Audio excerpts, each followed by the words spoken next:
All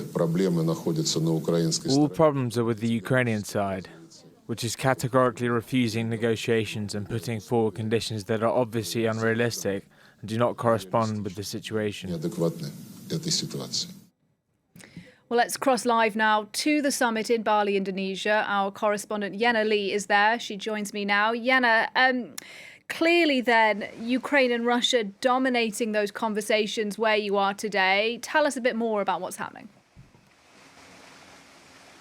Well, as the first major international summit since Russia's invasion of Ukraine, this was very much expected, and host nation Indonesia refused to disinvite the Russian delegation and extended an invite to President Zelensky instead. Now, what's really interesting about the G20 is that it's quite a diverse forum compared to the G7. This summit brings together advanced economies as well as less advanced economies, Western democracies and more autocratic ones. So not everyone really sides clearly with Kyiv and Moscow on the war in Ukraine. India, South Africa and China are prime examples. So the goal for delegates here is to shore up support on either side, for example, with bilateral meetings. That earlier Tuesday, President Emmanuel Macron of France and Xi Jinping of China actually met, and this was a part of their discussion. Sources in the French delegation told us that the two heads of state reaffirmed their respect for the territorial integrity and the sovereignty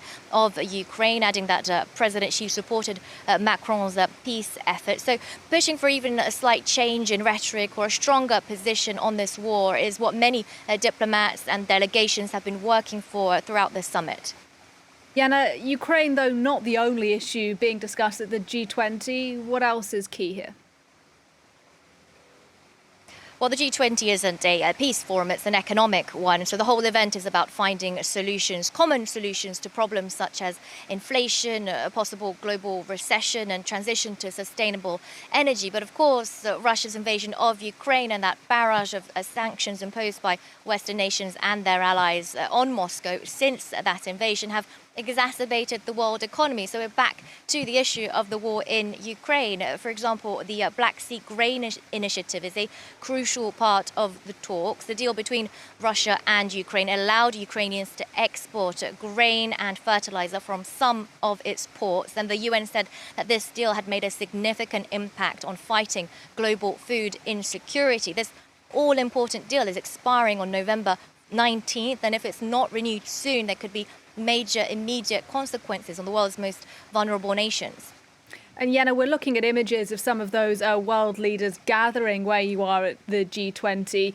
Those main meetings are crucial, but also what's happening on the sidelines of this summit. Tell us a bit about what else has caught your eye there this Tuesday.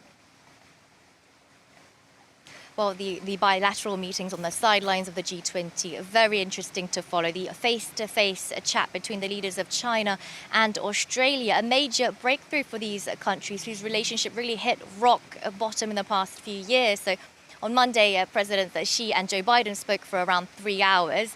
Tuesday, President Xi and Prime Minister Anthony Albanese spoke for only around 30 minutes, but it's still a really important story to follow. Both countries are locked in an intense trade dispute with tariffs on each side. And you might remember Australia banning Huawei's 5G network, one of the first countries to do so, and then introducing laws against foreign interference, laws that Beijing took quite personally. And then remember China pretty much banning Australian wine and even jailing an Australian news anchor, so on spy charges. So these two countries have really had a terrible relationship, to say the least. So even though there hasn't been a concrete change in that said relationship at the end of that short talk between the two leaders, Tuesday's face-to-face meeting really shows the willingness on both sides to address some of their most contentious issues.